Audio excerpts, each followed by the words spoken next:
Good afternoon and welcome everyone.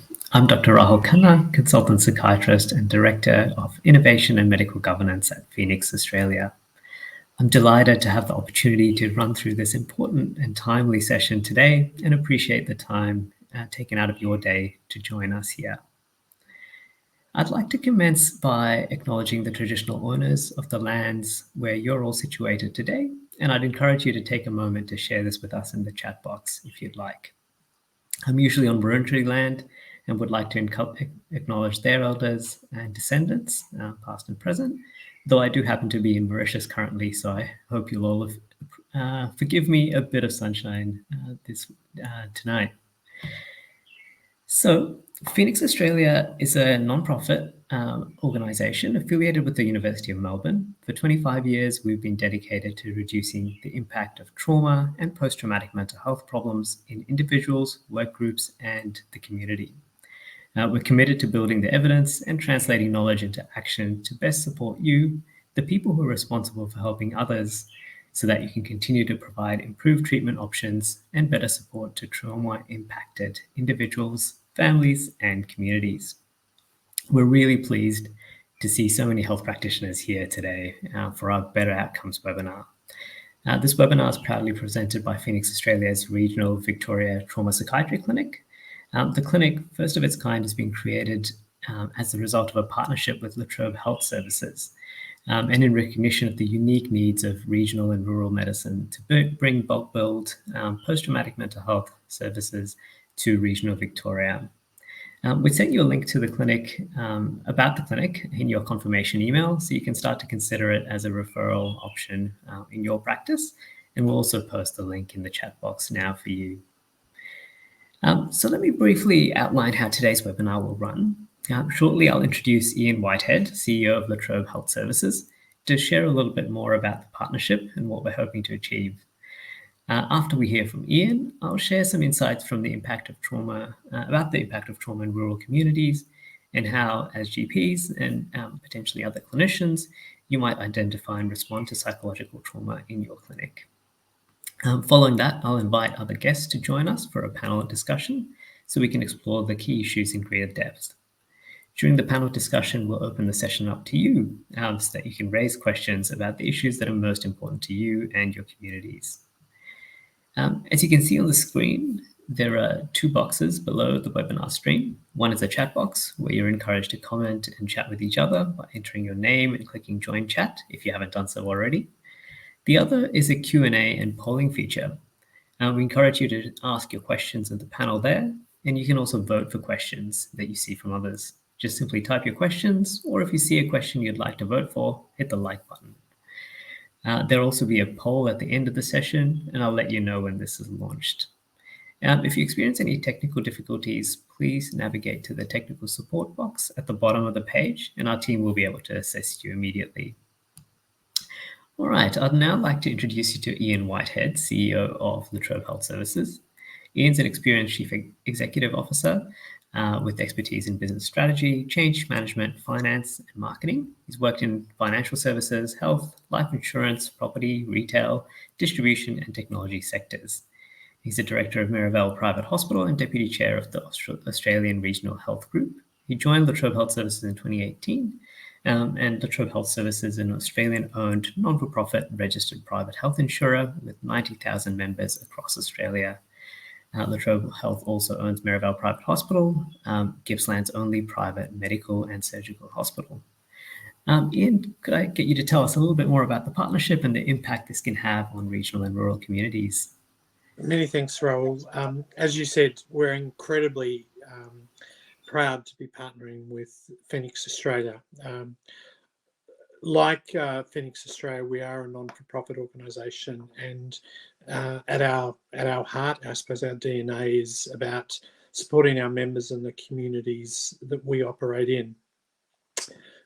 This partnership in particular is about giving back, particularly to some of the regional and rural areas that unfortunately suffer probably excessive sort of post-traumatic events, trauma events. And importantly, this service is about providing access to those services. this partnership for us is about bringing those support services not only to those regional areas, but also to the allied health professionals. Unfortunately, most Australians, I think 2/3 of Australians, will suffer a traumatic event each year, resulting in a range of negative mental health consequences. And clearly, I am outside my pay grade in having these conversations. But importantly, what I do know is getting access to those services is critical. Getting access to those services in a timely manner is critical. And very importantly, if that doesn't happen, that can have negative consequences. Orders not being diagnosed appropriately, or a range of negative disorders, be it stress, be it addictive behaviours, etc. This partnership is about providing those services to regional areas. Delighted that over 200 people are registered for the webinar today. I think something like 60% come from regional representations, and really importantly, there's a broad range of support here today in terms of police, grief, RSL, family services, aged care, pharmacy.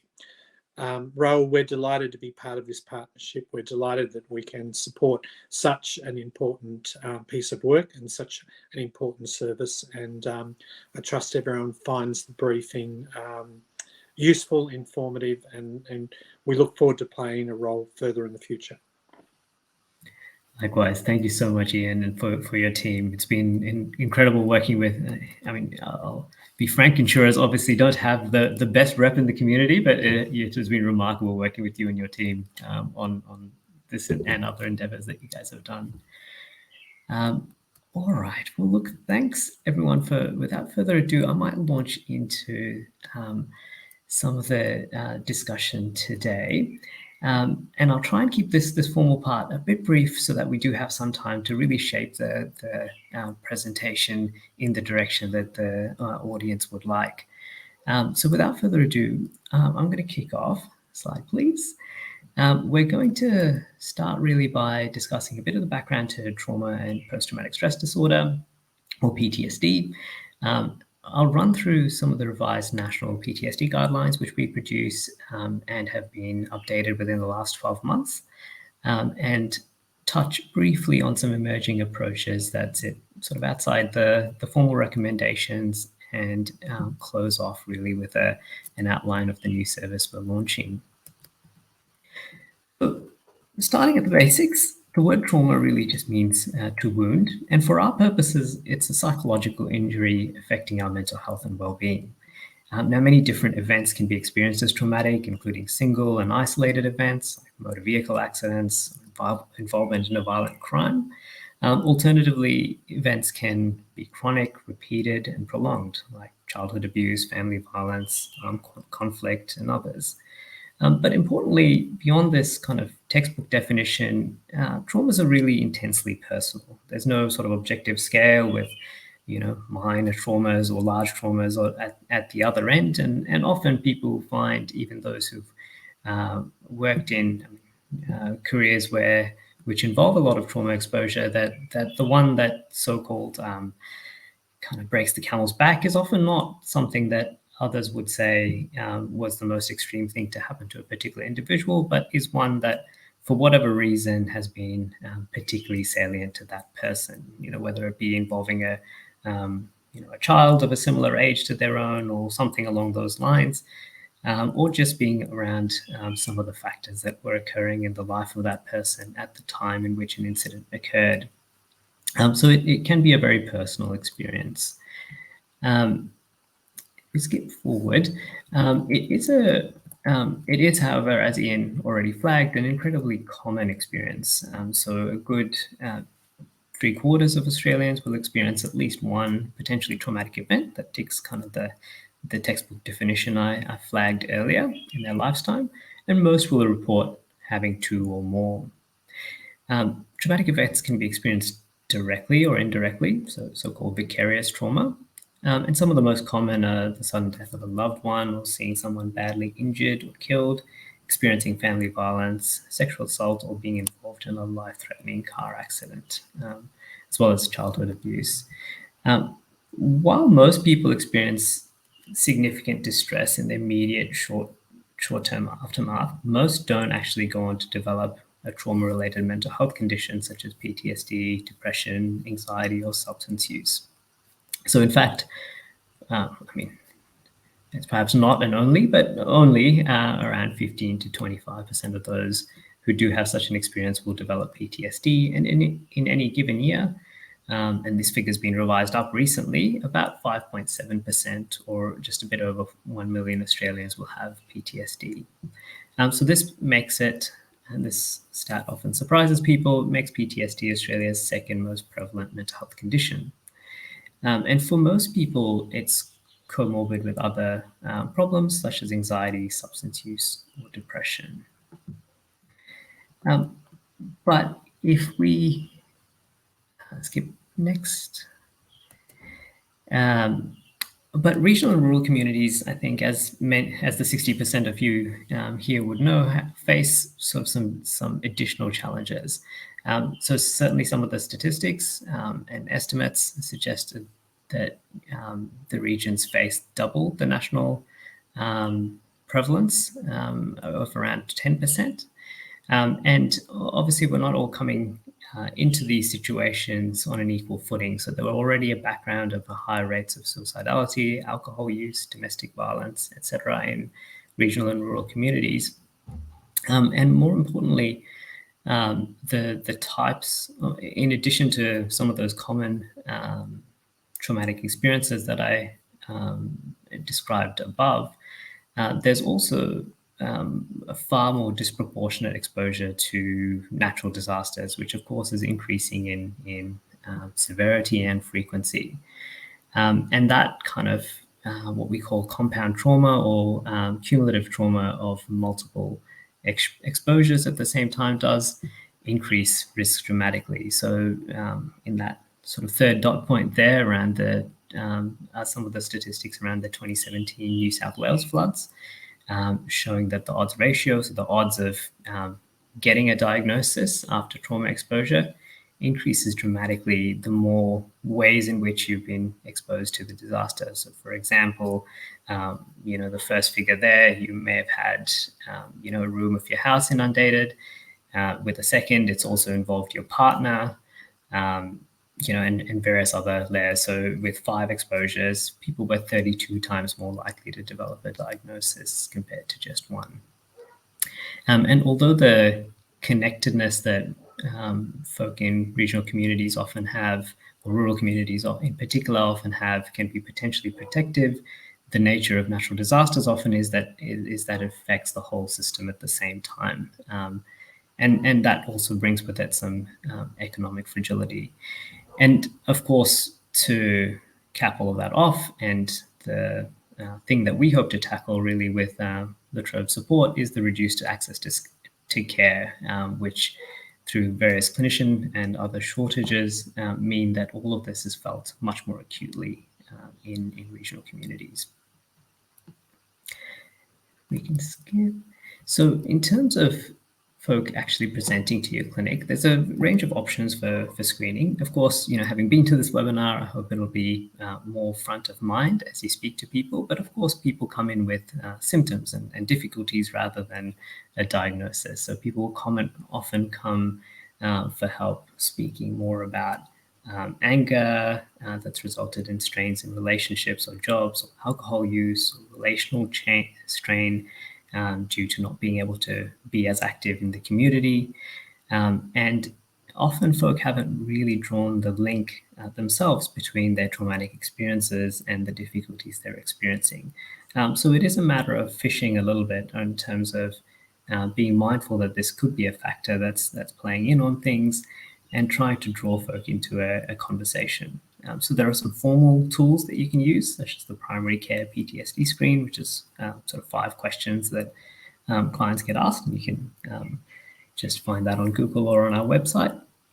But often it's just easy enough to really plant the seed with a casual screening question, asking if people have been really have had any stressful experiences that still haunt them, or whether they're having nightmares or unwanted thoughts about any past experiences, and really getting the conversation going about things that may have affected people. If you are in a community that's experiencing an event, a shared event at the moment, that can often really be a helpful icebreaker in starting that conversation. Noting that sometimes what we find is that people who are having are undergoing an experience, for example, a natural disaster or some other stressor, often find that it reactivates other past challenging experiences that they've had, which subsequently that kind of secondary memory is the one that's more bothersome at the moment. But the pathway there has been through that shared trauma. So having established that there may have been a potentially traumatic experience that is still impacting an individual, the diagnosis really requires a couple of categories of difficulties. And here, the two main sort of Bibles of mental health diagnoses have diverged a little bit. So the Americans, the DSM-5, define 4 different groups of problems. There's re-experiencing, so these are kind of intrusive memories, nightmares, flashbacks about the experience. Avoidance, so avoiding thoughts or places that remind you of what's happened. Alterations in cognition and mood, so this is the way your thinking can change about yourself, about other people following a trauma, as well as arousal changes. So anger, trouble sleeping, these sort of difficulties. The ICD-11 is a bit narrower. They skip all the kind of cognitive stuff. They focus in on just nightmares and the avoidance and a sense of current threat. But the other distinguishing feature is this idea of complex PTSD. And this is more common in people who've experienced events of an interpersonal, prolonged, or repeated nature. So childhood sexual abuse, imprisonment, torture. And they have a constellation of features alongside those core symptoms that include impaired emotional control, self-destructive and impulsive behavior, impaired relationships with others, somatic or physical complaints, despair, and issues of chronic self-harm and suicidal ideation are much more common in this group. So this became a much more formal entity within the ICD system of complex PTSD, but isn't in the DSM-5, which is comparatively unusual. Most of our diagnoses, the two kind of documents do align, but it's an interesting anomaly and worth thinking about. But certainly, we see this in clinical practice a fair bit. Next up. I'll transition now to talking a bit about some of the key treatment recommendations. Now, of course, with any treatment guidelines, there's a caveat that these are all based on a systematic review of the evidence. So there may still be practices that sit outside these guidelines that are effective, but we just don't have enough evidence around to necessarily recommend them just yet. And I think the real central message around these guidelines is firstly highlighting that they exist and are continually updated, but also that it's really important that our clients have access to those best established treatments first up before we kind of venture out further. So if we skip ahead now. So in terms of universal interventions for anyone exposed to a potentially traumatic event, we don't recommend sort of routine psychological debrief. So again, remember as we spoke that really the natural history for folk is one of some brief symptoms and then recovery. So it does seem that systematically going through an experience for everyone is not always helpful in that setting. Rather, it's more important that we offer some information, emotional support, and practical assistance, and really just be mindful and check in with folk that, and knowing that there may be a few rocky periods ahead. And really, this is consistent with psychological first aid, which we and several others do provide some training in. Next up. In terms of those with symptoms who do have developed symptoms in the first 3 months following an incident, we have a strong recommendation for what we call a stepped or collaborative care model. And basically, this involves checking in with people and really offering targeted interventions at whatever specific problems are emerging for that individual. And so, for example, it may be that sleep is disproportionately affected for someone. So, sleep hygiene or CBT for sleep, those types of interventions would be useful, and then just keeping an eye on and seeing if that has been sufficient to get people back on track, or whether more is needed. There's a conditional recommendation for using things like trauma-focused CBT, even in those people who have developed symptoms but not a frank disorder, and that can still be helpful, and similarly for all brief EMDR. For those who for adults who have gone on to develop PTSD, next slide, this is where there is the strongest evidence base, really, and really the biggest effect sizes are to be found with these 5 psychological approaches. So first is trauma-focused CBT, which in some ways is also a bit of an umbrella category for the 3 that follow. So prolonged exposure, cognitive processing therapy, trauma-focused cognitive therapy, and eye movement desensitization and reprocessing. At the risk of acronym salad, if we skip to the next one, all of those treatments do share a range of core elements. So firstly, they assist the person confront their memories in a gradual, safe, and supportive manner. They assist the person also confront the places and activities they have been started avoiding in order to start reclaiming their lives and addressing those the avoidance behaviors. And finally, they assist people to address the thoughts and interpretations of what happened and what it means about themselves, others, or the world that are often often the types of thinking that's blocking recovery. So if we scoot back, I might linger a little bit on those elements and sit a moment with one of those examples in particular, because I think one of the important things in working with clients is having a sense of whether someone who you've referred off for treatment is actually getting evidence-based therapy. So from a practical point of view, what prolonged exposure, as an example, looks like would be that a client would go and spend the first sort of session or 2 really learning about PTSD and some skills for managing distress. But very quickly, they are helped to really map out all the things that they've been avoiding and find difficult, whether that be collecting the kids from school, or going out of the property at day during the day, or going to a cafe or supermarket, whatever that be, and systematically kind of planning some of those things.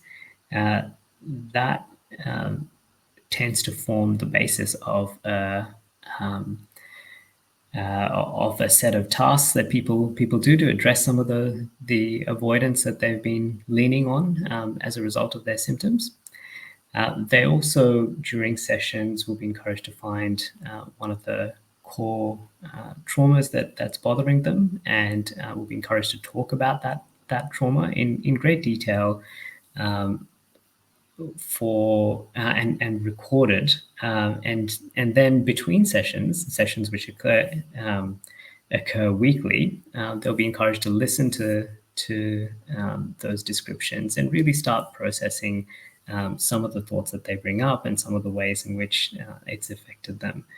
And as you can imagine, it does sound intense, and it is intense, but these are the sorts of things that really move the needle for people to start making substantial changes. So really looking for clues that people are being encouraged to engage more in life or to confront those memories when you talk to people about the type of therapy they're getting is really helpful in kind of getting a sense of what's going on for that individual. All right, we'll move on there. For those where that type of work has been difficult to access or hasn't yielded as much benefit as we'd like, there's a few other therapies that have some evidence base around them. You can see them listed there and refer back to our guidelines as well. But some include some group variations of these, as well as guided internet-based work, narrative exposure therapy, etc.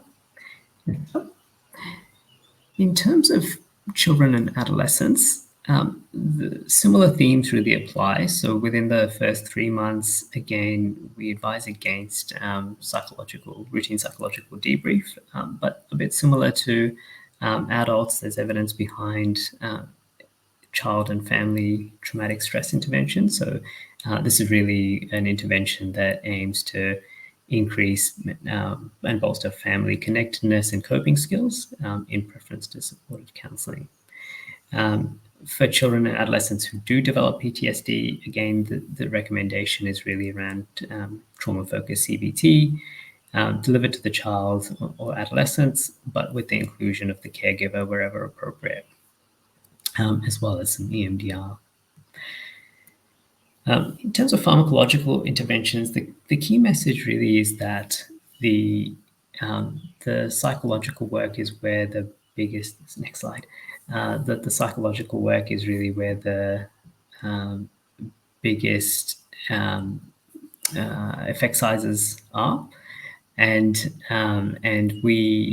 probably from a medication point of view, the SSRIs have the most evidence, so paroxetine, fluoxetine, sertraline in particular, but it's probably a class effect. So most of those agents are probably okay. For SNRIs, venlafaxine is the recommended choice, though again, there's some evidence for things like mirtazapine as well. For children and adolescents, there's no specific recommendation. And so where medication is needed, we often suggest people follow depression guidelines, fluoxetine in particular for that 12 to 18-year age group. Next slide. So really where the medications come in is when the psychological treatment's unavailable or not being tolerated, because some of it can be quite intensive. Or where it's needed for a comorbid condition like depression, or when there's issues around someone's own life stability. So, for example, if they're currently experiencing family violence, it may not be practical to be doing trauma-focused therapy because safety in itself is problematic, etc., etc. And at those times, medications can be quite useful. And of course, if we haven't had enough benefit from them. So beyond some of those, though, there's a range of non-psychological and non-pharmacological treatments that are showing some promise. So acupuncture, mindfulness-based stress reduction, transcendental meditation, neurofeedback, RTMS, so transcranial magnetic stimulation, and yoga, all are starting to show some promise. So skipping ahead, we roughly a third of people get dramatically better on some of the treatments that I've described, and a good third get some additional, really positive benefits. But unfortunately, there is a sort of third-ish group that do have quite chronic, enduring symptoms, even if they've had some of the therapy I've described. And so there's a range of directions where there's some building evidence base and what we're exploring from a more research perspective. And I'll touch on some of those now before discussion. So if we skip now to the next slide, first approach is really augmentation. So there's a range of medications that can be added, and the most well-researched are prazosin, particularly for nightmares and arousal symptoms, and risperidone, which many of you would know is normally an antipsychotic, and using those as an add-on to the antidepressants described earlier, SSRIs and SNRIs. There's also, it's probably not quite enough for a formal recommendation, but there's some evidence around topiramate as well, which we use in that setting. In terms of psychological treatment, though, most haven't found much benefit in terms of additional benefit to augmenting those. The three that have shown some promise are acupuncture, TBS, which is transcranial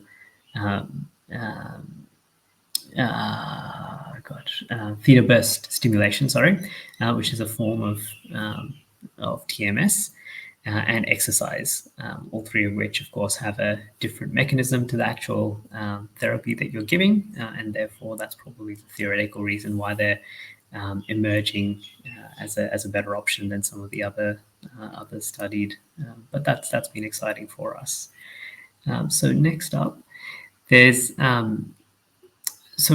besides those already flagged, there's a few other neuromodulation therapies also showing some practice. So in addition to the TMS and theta burst, there's also transcranial direct current stimulation. And believe it or not, this is these devices are available. Not that we're suggesting you take this path, but these are just available online because various gamers in the competitive world use them to try and enhance performance. Deep brain stimulation is another example of an emerging approach that may show some promise. Of course, the most topical of some of these approaches are hallucinogens and psychedelics. Next slide. And one of our colleagues, Tracy Barker, did some review of these. Really finding that MDMA is the agent with the most evidence to date, and there are several trials underway, and then a few smaller bits of work that are all kind of undergoing, including ketamine, cannabis, LSD, and psilocybin. I'm pretty sure that the largest cannabis trial did report recently, and unfortunately was negative. So there's still a bit of work to be done in validating these tools, but they're definitely an exciting additional avenue. I guess the other thing is important for us to think about in maximizing people's benefit is addressing the comorbidity, which I flagged as is the rule rather than the exception. So on average, people have 2 or more diagnoses, and a lot of people face problems that that are associated with PTSD itself, like anger, suicidality, or guilt, but that aren't necessarily well targeted by our existing existing treatment. So doing some additional work, whether it be psychological or otherwise, on those specific things can be really useful. And similarly, so as an example, with our most recent update, we've realized and started suggesting that we do trauma-focused CBT in preference to treatment as usual for people with comorbid substance use disorders. So we do prolonged exposure with them at the same time as addressing their substance use rather than trying to sequence treatment. And of course, technology also gives us several new tools to play. So as an example, next slide, please. We can potentially use this to increase delivery options or make treatment more palatable and engaging. Virtual reality is an example of this, which is continuing to build an evidence base for exposure-based therapies. Telehealth, of course, has skyrocketed in Australia thanks to the pandemic, but is a really well evidence-based way of overcoming distance, travel time, and cost, and getting equivalent outcomes. Then wearables, sensors, smartphones, etc., also give us a really rich platform to understand trauma better, as well as intervening kind of as people are going about their day. And finally, I think the other thing that technology offers is an opportunity for personalized medicine. So really being able to be at the forefront of predicting which treatments will be most useful for a given individual in front of us, rather than just on clinical experience. So at the moment, we do have some individual predictors that hint that someone may respond to one treatment or over another. So, for example, people showing a lot of physiological reactivity. So that's rises in heart rate, for example, when talking about trauma, might benefit or seem to benefit in particular from prolonged exposure, one of the treatments we described. But no one's quite been able to yet develop something that can take a whole range of these types of measures, so biological, psychological, cognitive, and really hone in on specific treatments. But machine learning and AI do give us that opportunity. So that's an active area of research for us at Phoenix and our collaborators. So look, in conclusion, and before we kick off to our panel, PTSD affects a lot of rural Australians, but effective treatments and strategies exist. In general, psychotherapy is much more effective than medications and much more sustained in its effect. But medications, of course, do have a role. And trauma-focused therapy in particular is generally superior to others. It can be a bit hard to get, though, without some advocacy, and it's important to refer specifically for some of these types of therapies. And even consider, even if it's not your classic scope of practice, to consider training up yourself in some of these delivery, even if you are a general practitioner or non-mental health clinician, because they can be enormously rewarding and add some interesting variety as well to your practice. Finally, as a reminder, these are living guidelines, so you can check for updates as they emerge, and we have a whole range of resources on our website. Some of those are example before that you can send to your clients as well. So finally, the service itself is really going to be around providing, with the support of Latrobe Regional Health Services, we've employed a psychiatrist and a registrar, a trainee, to provide some high-quality assessments and management plans for shared care for regional and rural Victorians. We'll look at really assessing all of these aspects, looking at which approaches may be best, and really guiding the clinicians that we work with in best practice care. There's probably a subset that we'll also keep on as per resourcing for some time-limited direct care. But just to make sure that we maintain flows appropriately, this won't be a replacement for, say, a medical legal service or ADHD assessments, nor for clients requiring a really high degree of multi-agency liaison. So those folk will probably be best served with their public mental health services. So we've got the link there. We encourage you to check us out or get in touch if you have any questions about that.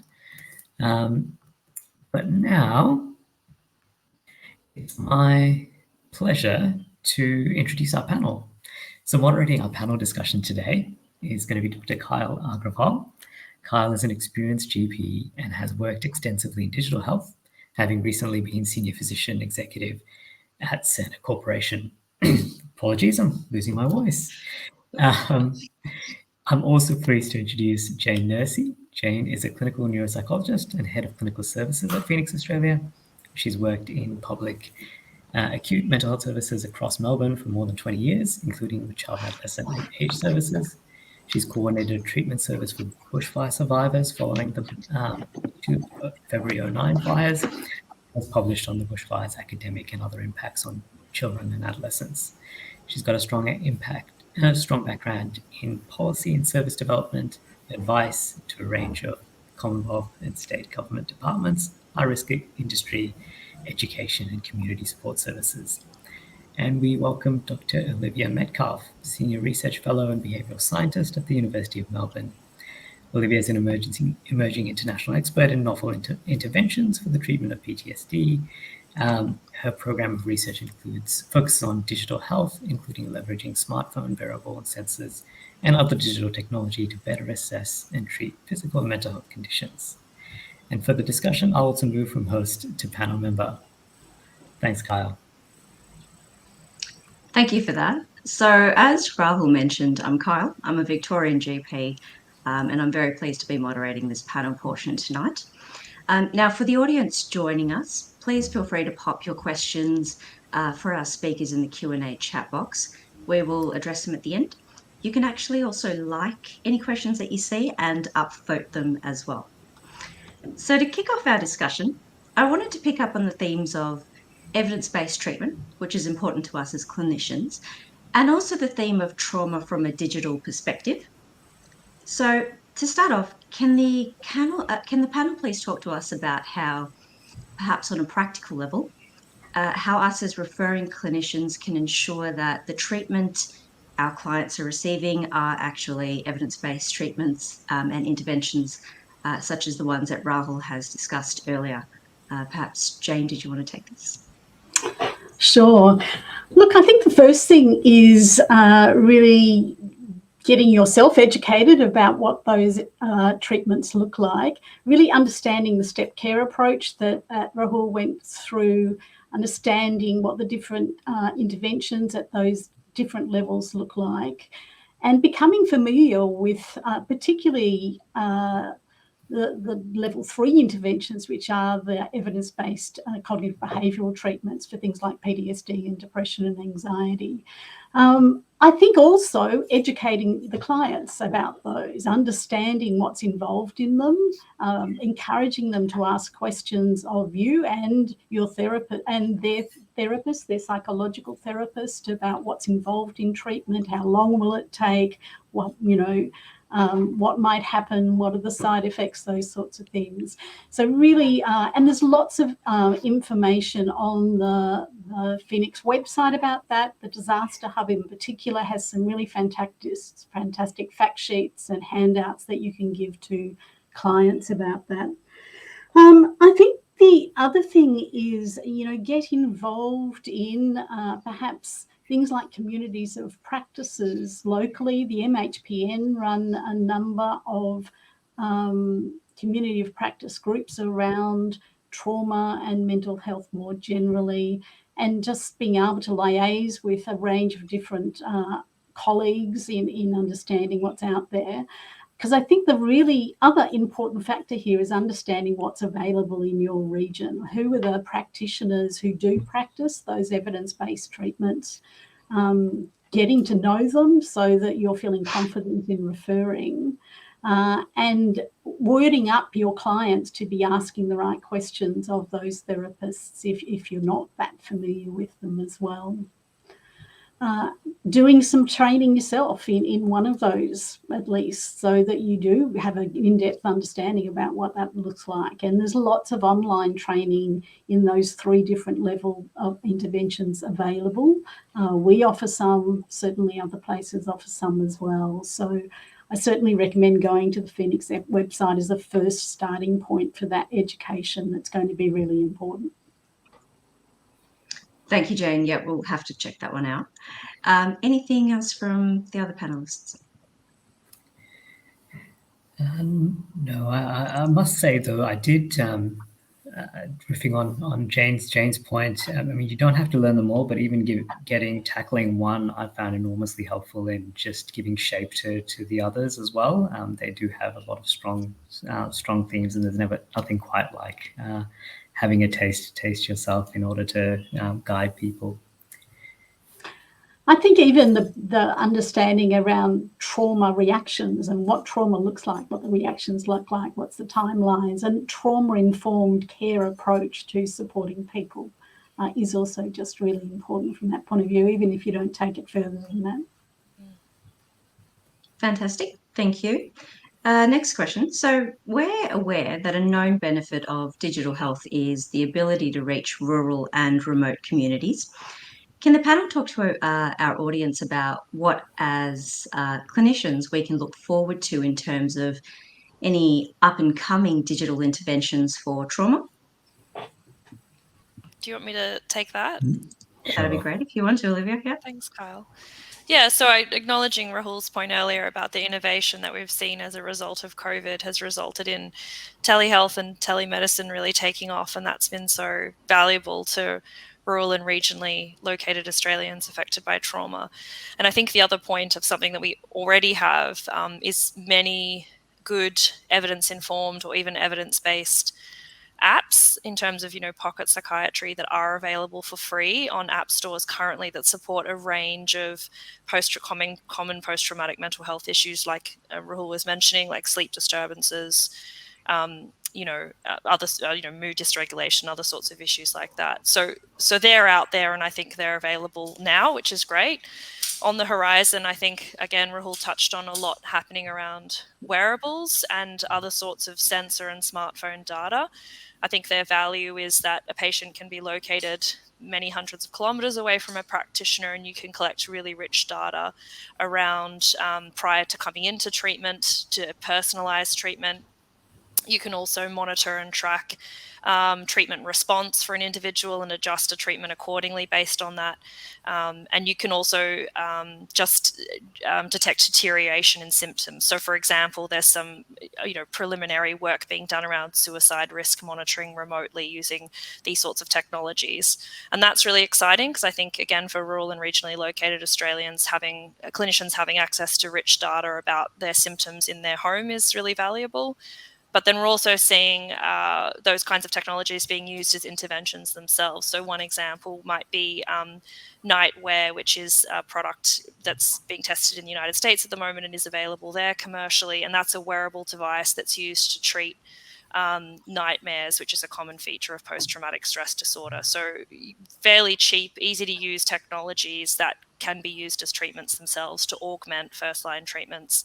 That's another really exciting area of digital health. But if I have a moment, I guess I'll say on top of that, there's also the challenges that we have around collecting all of this really big data. And so both the most promising thing on the future is the potential for big data, but at the same time, that's also the greatest challenge. So we still need to get better at how do we integrate all of this data from a patient, for whatever the condition might be, into the current healthcare system, into current electronic medical records, so that it can really support clinicians and not overwhelm them. I think that's the challenge as well. Yes, I would agree with that.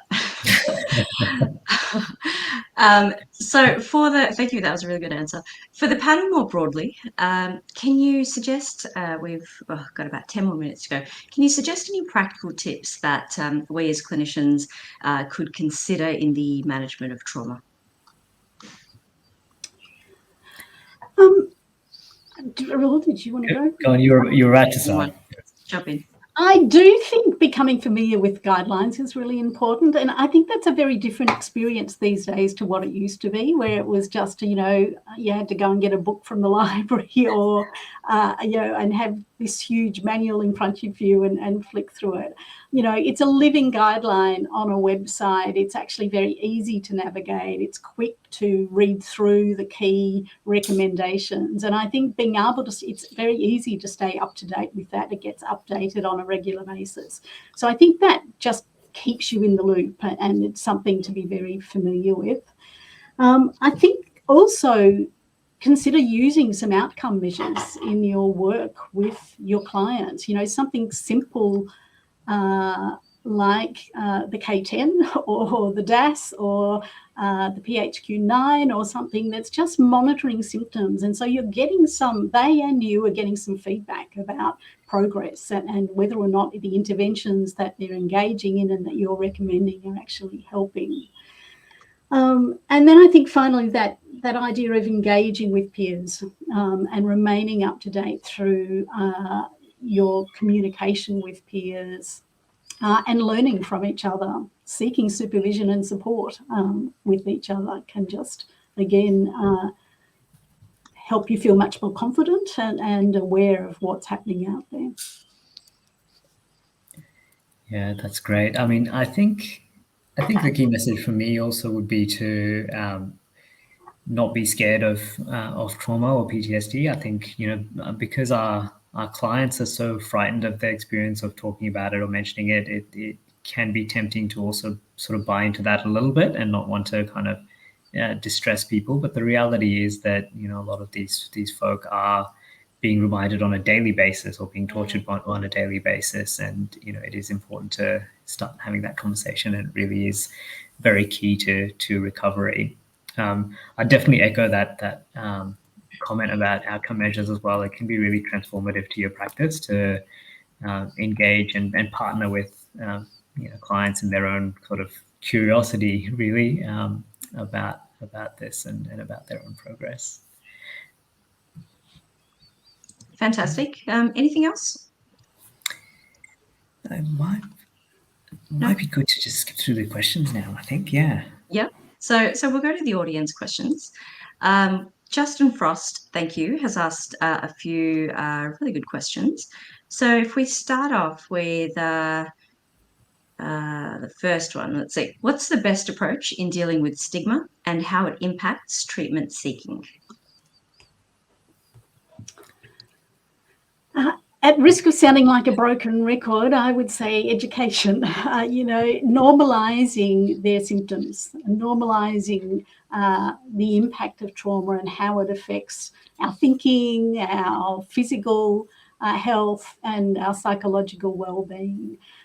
So that it reduces that fear that they're the only one and people are going to see them in a negative light. Yeah. Sorry, go on. Yeah, so sometimes I've even, for a couple of people, opened up the DSM itself and read out the symptoms, and because some people find it really transformative to actually hear someone reading out almost word for word their experience, and being able to say, hey, it's in the book. There must be a lot of people like this for them to have written about it, and it can be a real way of kind of getting around the shame. Because often we find people have it's a very isolating condition, right? You stop engaging with others, and so you can quickly feel like you're the only person experiencing that, which evidently not. And I think educating the whole family or the whole system around the person as well is important in that, so that everyone actually understands that it's not just the person themselves who, has to understand that this is a fairly normal reaction to a significant experience, that everyone around them understands that as well. Perfect. Moving to the next question. What role does DBT have in managing symptoms?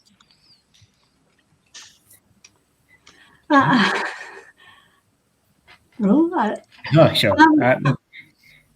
I think my personal view is that DBT can be enormously helpful, particularly for folk with that complex PTSD presentation. As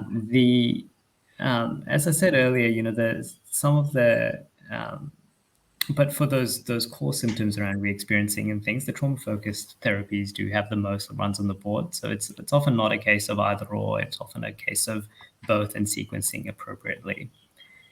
Jane, did you want to add? Yeah, look, I think that DBT has really been developed more in response to treating what we call complex PTSD, and it really is aimed at that sort of emotional regulation and interpersonal relationship issues, and trying to address those sorts of issues, but also along and down the track addressing the sort of intrusive memories as well through exposure therapy. So that's where it best fits, really. And therapists might use some aspects of DBT while they're also using traditional other CBT approaches as well. Excellent, thank you. So the next question is there any evidence suggesting that people who have experienced trauma are likely to seek out a rural or remote living arrangement? Yeah, I think there is good evidence of this. Is there?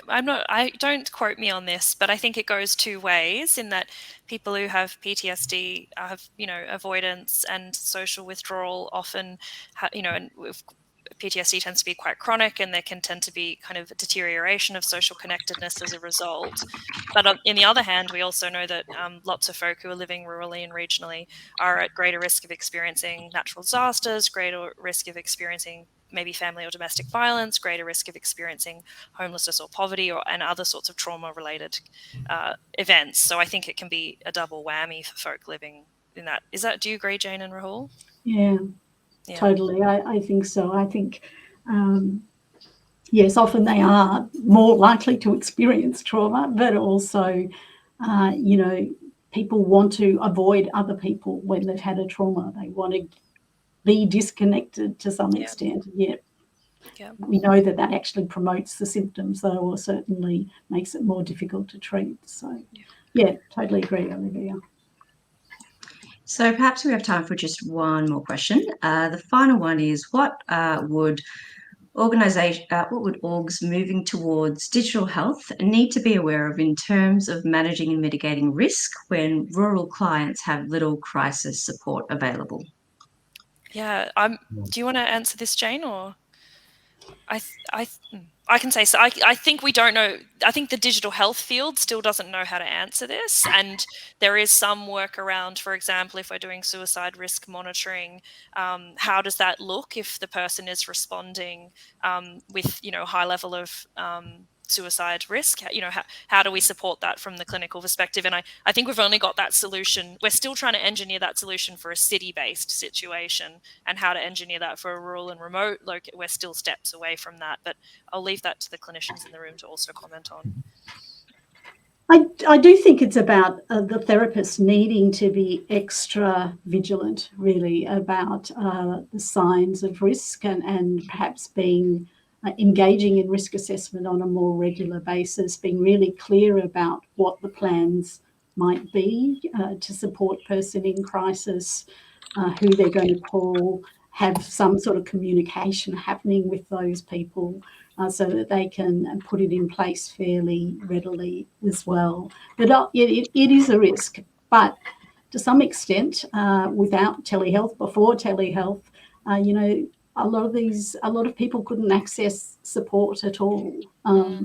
So it's a step in the right direction, but still a long way to go, I guess, to make it foolproof. Rahul? I think we have to wrap up here, but I think I concur with a lot of that described. All right, so look, I might move to wrap up. And so one of those things may actually be to refer folk to our regional Victorian trauma psychiatry clinic, where we can help support as part of our assessment the risk formulation to help you kind of think through some of these factors for a given patient, and helping kind of balance, I guess, the risks of intervening or engaging digitally versus not, because often, as Jane flagged, the alternate is also not a particularly useful one.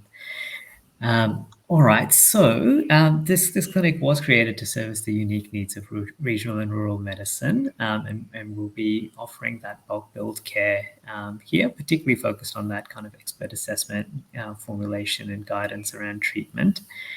And we're accepting referrals pretty much now, but we'll have the staffing starting to come on board later this month, and then starting to see clients from the very, very beginning of December.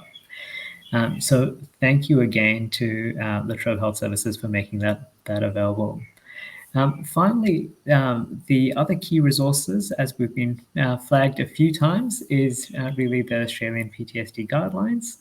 And as you can see there, that's on our website and has a whole bunch of handouts that will be useful as well in really applying a lot of what we've discussed.